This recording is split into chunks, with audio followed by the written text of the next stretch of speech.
தொழிலாளர்கள் போராடி வென்றெடுத்த மே தின கோரிக்கையான 8 மணி நேர வேலையை பறிக்க முயற்சி நடப்பதாக ஐஎன்டியூசி செக்ரட்டரி ஜெனரல் மு. பன்னீர்செல்வம் குற்றம் சாட்டியுள்ளார்.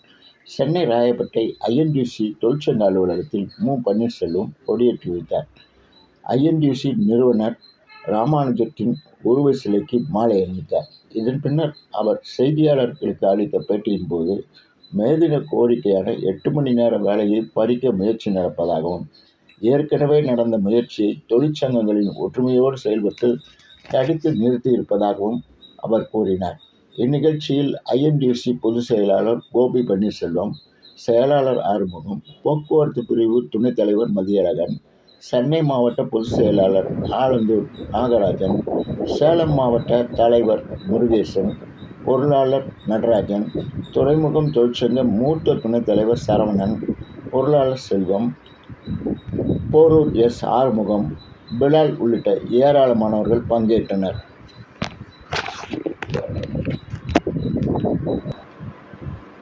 மே தின விழாவை உலகெங்கும் இருக்கிற தொழிலாளர்கள் இன்றைக்கு கொண்டாடி கொண்டிருக்கிறார்கள். உழைக்கும் தொழிலாளர்கள் ஒன்றுபட்டு கொண்டாடுகிற நாள் இந்த மே தின விழா.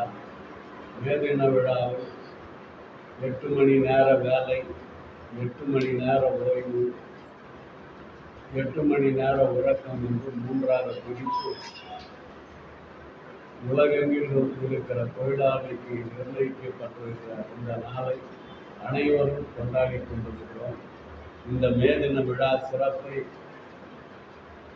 இந்த மே தின விழாவிற்காக பல தொழிலாளர்கள் போராடி இந்த போராட்டத்திற்கு 8 மணி நேர வேலை என்பதற்காக போராடி வெற்றி பெற்ற நாள் தான் இந்த மே நாள். இதில் உயிர் நீத்த தியாகிகளுக்கு நினைவஞ்சலியும் செலுத்தி இன்றைக்கு மே தின விழாவில் உலகெங்கும் இருக்கிற தொழிலாளர்கள் நாம் கொண்டாடி கொண்டிருக்கிறோம். இந்த விழாவிலே தமிழகத்திலே ஐஎன்டியூசியின் சார்பாக இங்கே கொண்டாடுவதில் மிகவும் மகிழ்ச்சி அடைகிறோம். அதே நேரத்தில் தமிழ்நாட்டில் இருக்கிற ஐஎன்டியூசி தொழிலாளர்கள் அனைவரும் அந்தந்த பகுதியிலே மே தின விழாவை கொண்டாடி சிறப்பித்துக் கொண்டிருக்கிறார்கள். அவர்கள் வரும் ஆண்டிலே தொழிலாளர்களின் குறைகளை நீக்கி நல்ல அவர்கள் எதிர்பார்த்த அளவுக்கு பலனை அடைய வேண்டும். தொழிலாளர்களுடைய கோரிக்கைகளை அரசும் தனியார் நிறுவனங்களும் ஏற்று நிறைவேற்றி தர வேண்டும் என்று இந்த மே தின நாளிலே நாங்கள் அனைவரும் கேட்டுக்கொள்கிறோம். அதே நேரத்தில் இன்றைக்கு 8 மணி நேர வேலை என்பதை கெடுக்க பார்க்கிறார்கள். அந்த நிலை இருக்கக்கூடாது. தொழிற்சங்கங்களுக்கு மரியாதை இருக்க வேண்டும். தமிழகத்தில் இந்தியாவிலே 44 சட்டங்களை 4 சட்டமாக நசுக்கி இருக்கிறார்கள். இதை காங்கிரஸ் கட்சியும் எதிர்கட்சிகளும் கண்டிக்கிறது. ஆளுங்கட்சி 44 சட்டத்தை மத்திய பாஜக அரசு 4 சட்டமாக கொண்டிருக்கிறது. இது ஒவ்வொரு சட்டத்தையும் தொழிலாளர்கள் போராடி பெற்றிருக்கிற உரிமை இது. இந்த உரிமை பறிபோகாத வண்ணம் அனைவரும் பாடுபட வேண்டும். மீண்டும் இந்தியாவிலே காங்கிரஸ் பேரியக்கம் தலைவர் ராகுல் காந்தி தலைமையிலே வர வேண்டும். வந்தால்தான் அதற்கு விடிவு காலம் ஏற்படும் என்பதை இந்த மே தின சூழ்நிலையாக ஏற்படும். அனைவரும் காங்கிரசுக்கு வாக்களித்து வெற்றி தேடி தர வேண்டும் இருக்கிறது. ஓரளவு கடைபிடிக்கிறார்கள். ஒரு சில நிறுவனங்கள், அதாவது தனியார் கார்ப்பரேட் நிறுவனங்கள் 12 மணி நேரமாக அதை உயர்த்தி தான் இருக்கிறார்கள்.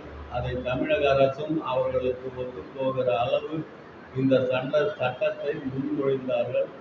ஆனால் அனைத்து தொழிற்சங்கங்களும் முதல்வரிடம் போராடி எங்களுடைய எதிர்ப்பை தெரிவித்து மீண்டும் அதை 8 மணி நேரமாக தமிழகத்திலே அறிவித்திருக்கிறார்கள். இது அனைத்து தொழிற்சங்க கூட்டமைப்பின் சார்பாக போராடி கிடைத்திருக்கிற அந்த 8 மணி நேர வேலை என்பது உறுதி திட்டமாகும்.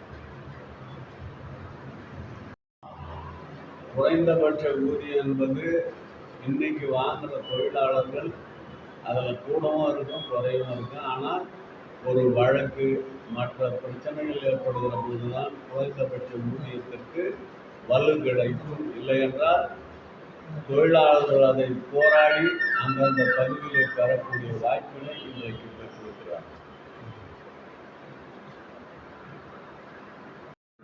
ஐஎன்டியூசி என்பது அகில இந்திய தலைவர் சஞ்சீவ் ரெட்டி அவர்கள் தலைமையில் இயங்கியிருக்கிறது. 20 ஆண்டுகளுக்கு முன்னாலே ஒரு போட்டி ஏற்பட்டது. அப்போது சஞ்சீவ் ரெட்டி அவர்களை எதிர்த்து வாழப்பாடிக்கு ஒரு வாங்குமுக்கு தலைவர் பதவிக்கே போட்டியிட்டார். வரலாறு தெரிந்தவர்களுக்கு தெரியும். 22 ஆண்டுகளுக்கு முன்னாலேயே சுமார் 25 ஆண்டுகள் அதற்கப்புறம் சஞ்சீவ் ரெட்டி தலைவராக வந்தார். ஆண்டிலிருந்து இன்று வரை அவர் தான் இருக்கிறார். ஆனால் மனம் மாற்றியவரால் மனதில் ஏற்படுகிற ஒருவருக்கு உள்ளே இருக்கிறவர்களுக்குள்ளே ஏற்படுகிற பிரச்சனைகளினால் ஐஎன்டியூசி பிளவுபட்டதை போல ஒரு தோற்றத்தை உருவாக்குகிறார். ஒரு சிலர் தவறு செய்வதனால் எல்லாம் ஐஎன்டியூசியிலிருந்து போய்விட்டார்கள் என்பதல்ல. ஐஎன்டிசி தலைமை என்பது அகில இந்திய அளவிலே சஞ்சீவ் ரெட்டி அவர்கள் தமிழகத்தை பொறுத்தவரையில் இங்கே நாங்கள் செயல்பட்டு கொண்டிருக்கிறோம் என்பதை இதன் மூலம் தெரிவித்துக்